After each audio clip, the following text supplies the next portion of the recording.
Open your ears and lube up your butthole. It's time for the What Do We Call It podcast. Now, here's your host. It's Jmann.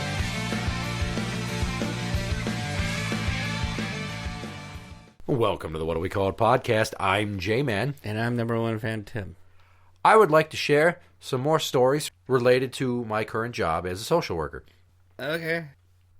I don't know if I've mentioned this before, but obviously part of what I do as a social worker is your clients die. I've been on several crash sites where people have perished.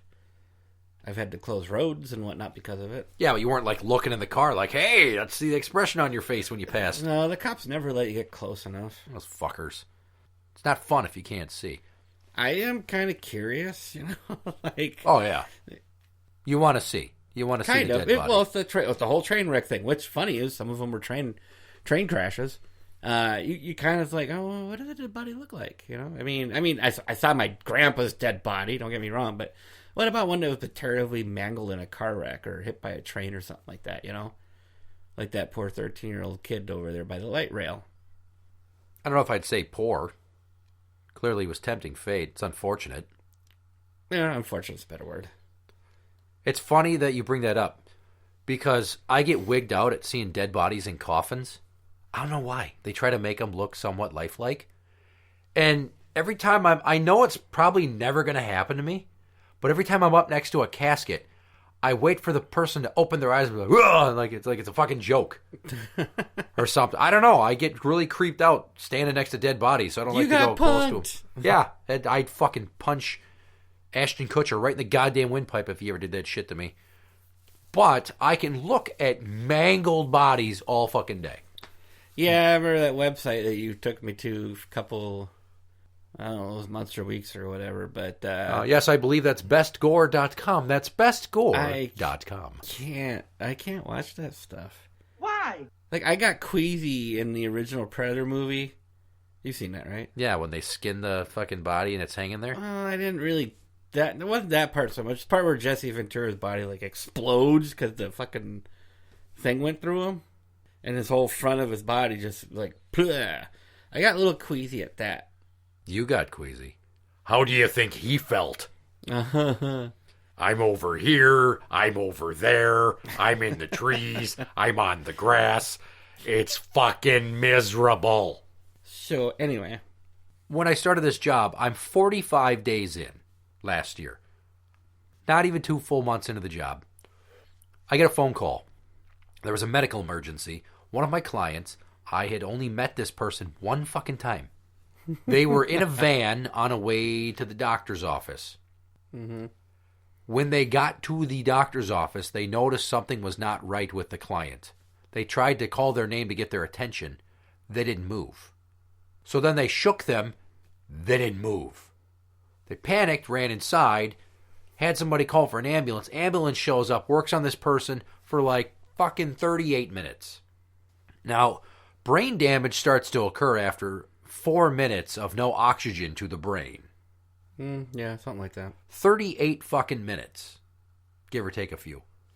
So the person ends up on, I'm going to air quote this here, life support. Because you're not supporting much life because they were ruled brain dead. Mm-hmm. Yeah, usually brain dead people, the plug gets pulled on them, but... There's a few of those wackos out there. Like, no, they might come back and keep them on life support for like 10 years. Right, like Jahai McMath's mom, who's a fucking sadistic bitch. Just let it go. But she did, and she's dead. So the client, brain dead. And they're like, okay, well, you need to make a decision what we're going to do. I'm like, really? Okay.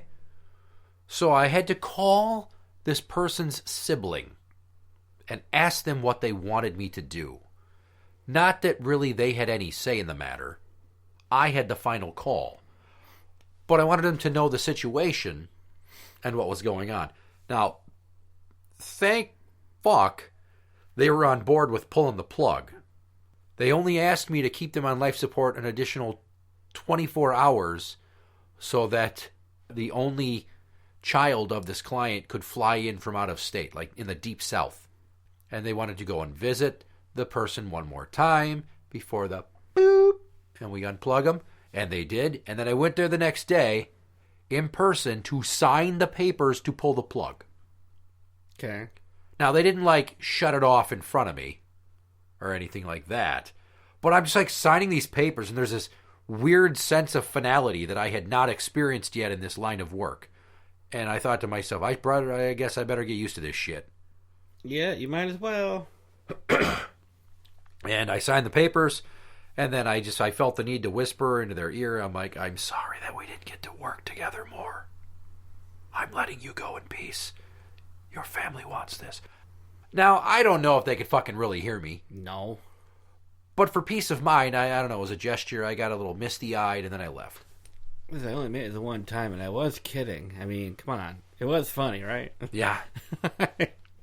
So, yeah, I had to kill someone within my first 2 months on this job. So that was neat. Surprise, motherfucker. So then, fast forward to last Christmas Eve. I will check my phone on weekends. It's a bad habit.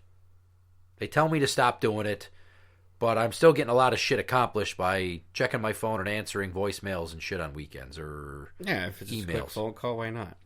Well, sometimes it's not a quick phone call. Sometimes I'm on the phone for an hour or two. It's happened. Rarely. Anyways, I check my phone and I have a voicemail. One of my clients passed away. Did not suspect anything. They weren't sickly. Okay. Apparently the person wasn't eating a lot because they had an upset stomach. But then they got up in the middle of the night, had a piece of pizza, glass of milk, went to bed, slept, woke up, apparently was fine, went to go get in the shower. I don't know if they turned on the water, but they were in the bathroom and they had locked the door. And after about 45 minutes, the staff hadn't heard anything from them, so they went to go knock on the door, and they wouldn't answer. So they called the fire department. Obviously, EMS showed up. They broke the door down, dead on the fucking floor. Crazy. No shit. I'm not trying to sound, all...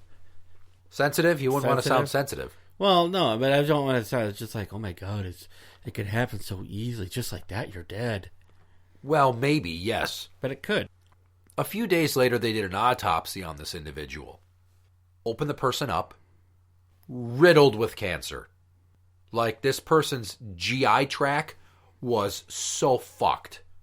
And apparently they had been living through all this suffering, where they would get occasional stomach aches and just wouldn't eat. But the person, if they didn't feel good, would try to sleep it off. Refused to go to the doctor. Never wanted to go to the doctor. Needed to go and have a colonoscopy. Backed out of it twice. Needed to go to the dentist. Refused to do it. Needed to get a blood draw for something else because, they got to check your levels to make sure your meds are working, aren't working. The psychiatry is complicated because a psychologist, like your regular shrink, they can't prescribe meds. A psychiatrist can. Yeah. And part of that is knowing what your levels are and what to do with your doses. Do they fluctuate? Do they leave them pat? Do they stop certain meds? I told this person a few weeks before they died, if you go to the dentist and then you go get the blood draw and the colonoscopy, that's 3 things you do, I will buy you a fucking ice cream cake out of my own money. And I have kids and cannot afford to just spend $20 on a cake. I will buy you an ice cream cake. I said, bullshit. I was that adamant that I wanted this person to go to the doctor. I've never offered anything like that to anyone since. Because I've learned if they don't want to go, you can't make them go. Yeah. I remember a conversation we had about that one lady that going to the doctor. Going to see her tomorrow. Supposed to go to the doctor with her. Don't imagine that's going to happen. Well, we'll see. Yeah, we'll see if she lets the doctor root around in her lady parts tomorrow. I had another client, fetal alcohol syndrome, developmentally disabled, was a drunk. Very likable dude. Right? Except for the drunk. Was he a happy drunk? I'd I vary. suppose you don't call a happy drunk a drunk. You just say they drink. A drunk is an asshole. Can be. So this dude was diabetic. Mm-hmm. So the issue was that he would drink his meals, and because he didn't eat any food, he couldn't take his insulin, so his numbers were all over the fucking place. So he'd be like out of it. He'd either be drunk or he'd be all fucked up with a low blood sugar. or a spiked up high blood sugar. I mean, the guy was just up and down yo-yoing. And I went through that with so many people at the jail. You would not believe how hard it is for a skilled, strictly diet-following diabetic to get their shit straight in jail because of the carb-heavy meals. Like, there's certain dietary guidelines they got to follow. But your average prison meal costs between 25 and 40 cents per meal. Oh, wow. Right. The sweet spot is $1 a day. That's 33 cents a meal. How the fuck do you feed someone on 33 cents?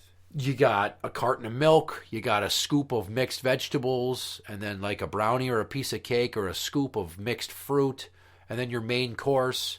A lot of the time there's mashed potatoes. The number one ingredient on just about every meal is starch. Like, they add starch to make the bisque that the food sits in. It's not great. No, well, it's jail. It shouldn't be great. You're there to be punished. Well, the funny thing is that some people claim that jail food can be better than elementary school food in some areas. In some regard, I mean, it might look better, but... Yeah. So back to Drunk Dude. This guy, holy Christ all Jesus. To say our relationship was tumultuous is to put it mildly. He was always mad at me. He was always calling and cussing at me in voicemails. But never to my face. How do you keep doing this job?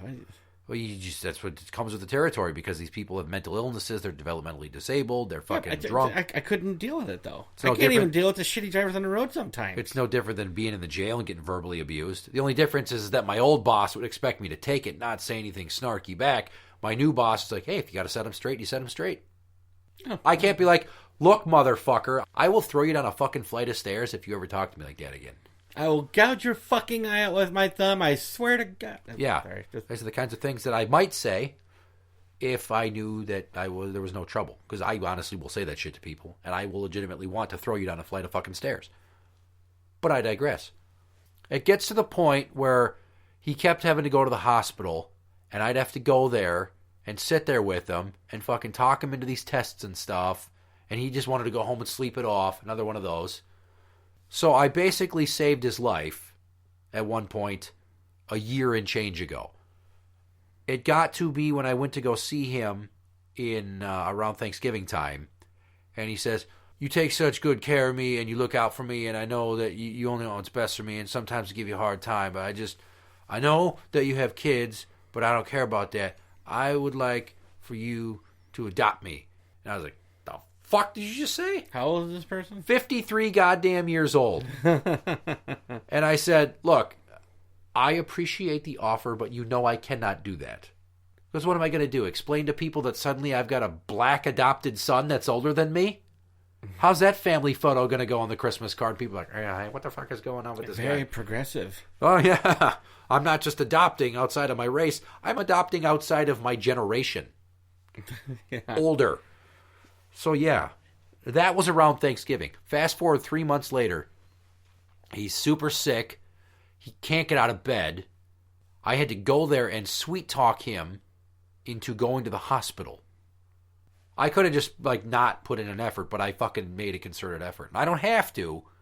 I have to try, but I can't force them to do anything. Yeah. It's a reoccurring theme with all these stories. I get him to go to the hospital. He can barely walk to get on the fucking gurney. He's skin and bone. I'm not even joking. Looks like a fucking Holocaust survivor almost.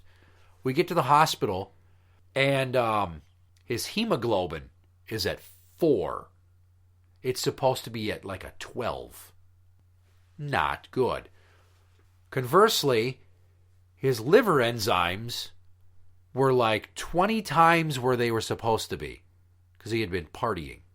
Needed an emergency blood transfusion. Did not want to have it. Said, I'm just going to go home and sleep in my bed and you can't make me do anything. No. And I had this doctor that sat down in the room with him. The guy smelled like he was already fucking dead. He smelled terrible. I've only smelled human beings with that odor twice. And each time I was afraid they were circling the drain. So the doctor and I are talking to him, and he's like, I'm not doing that. I'm just going home. I'm not having no blood transfusion. I'm like, okay, well, then I guess we should talk about hospice. He's like, what's that mean? That means that we're going to call a service who's going to come in and they'll give you pain meds so you don't feel yourself dying, because you will be dead within a week if you leave right now. What do you mean? You're going to fucking die if you go home. And probably within 48 hours, you will no longer be alive because it's an emergency need for a blood transfusion. Well, wouldn't you know it, as soon as I said that shit and talked about death? Hallelujah, he wants to have the fucking procedure. Saved his goddamn life again. You're a hero. Here. Have a drink. Yeah, so, yeah, no. Funny thing is this time he was not so kind to me afterwards. So, yeah, he got totally pissed at me, which was shitty, because I fucking saved his life and put in one hell of an effort I didn't have to put in. Mm-hmm. But, that's just the way she goes. Not my client anymore. That person has bounced around multiple caseloads since, and then we just moved him far away because being in the Twin Cities was killing him.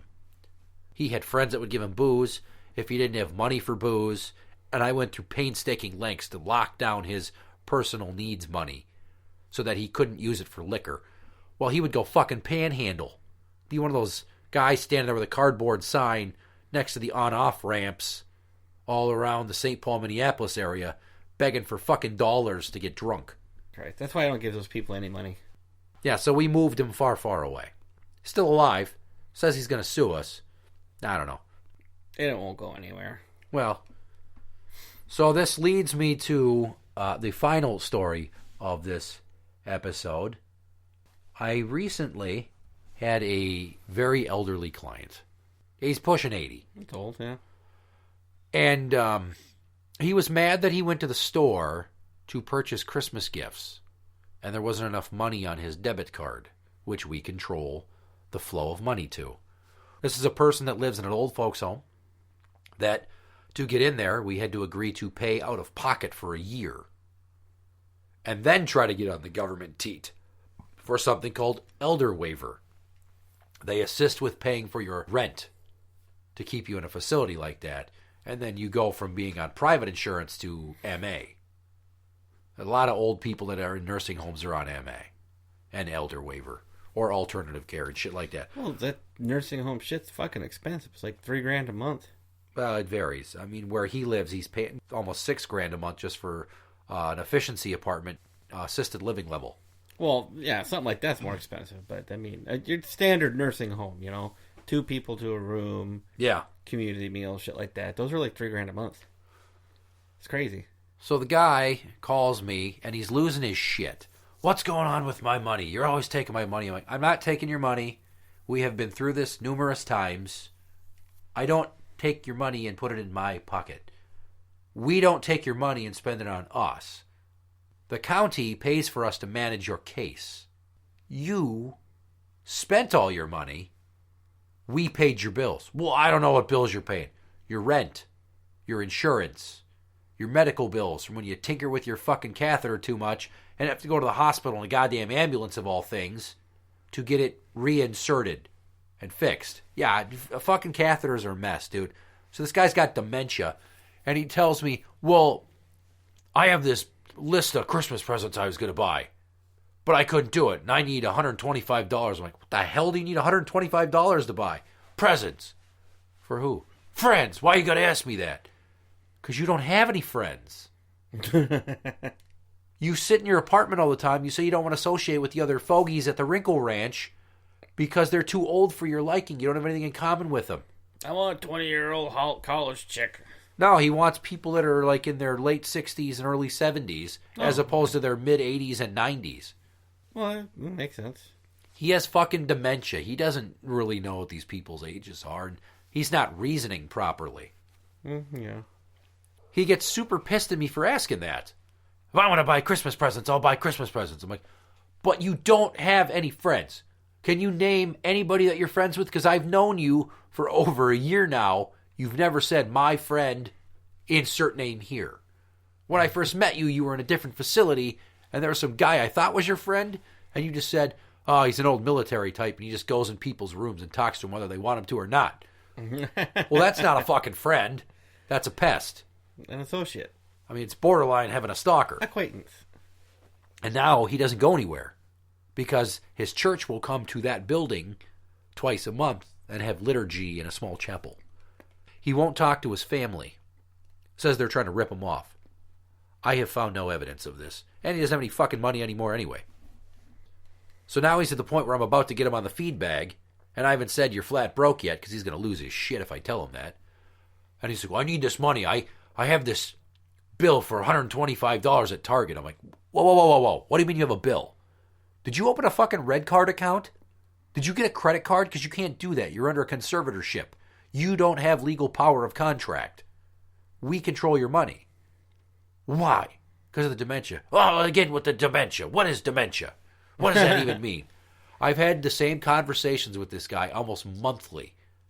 I've known him for like 14, 15 months.